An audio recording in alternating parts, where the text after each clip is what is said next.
Give us your best tip for dealing with non-vegan family members. This might not be the most popular thing to say, but I think this is, for your own sanity, the best thing to do. So the animals, from their perspective, they don't care if your mom goes vegan or if someone on the street goes vegan. They don't care if someone at your work goes vegan or someone on the street goes vegan. So I believe that as long as your activism is consistent in what you do with the general public that you don't personally know, then I think it is more effective, and I define effective as bringing us towards animal liberation while maintaining your sanity so you can keep helping out the cause. It's more effective to go after easy targets, like and not hard targets. Like you don't like I don't talk to my family about veganism because I'm very consistent about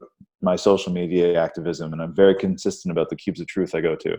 And so, like, you'll notice the videos I post on are always, videos that will bring animal lovers. They're always about the cute dogs and whatnot, because those are going to bring the easy targets. I'm not necessarily posting on like the hardcore hunting videos where, you have a bunch of people who are already desensitized to killing sentient beings. So, like, I think it's more effective to go after the easy targets of the people that mindlessly are going to the supermarket and paying for the worst horrors we could imagine.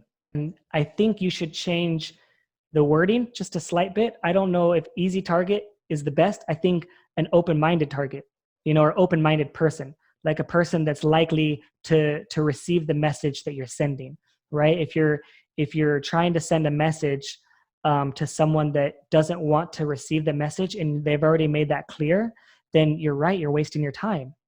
And that time could be better spent on someone that's ready to receive the message. I ain't eating no beef, no beef, no beef. No, my food was never screamed, never screamed, never screamed. I ain't eating no beef, no pork, no fish, no chicken. Now people think I'm tripping cause I ain't eating no dairy, no eggs, but I stay well fed off the fruits and the veg cause I care about the animals and the environment. I care about my health. If it ain't vegan, I ain't buying it. I care about the planet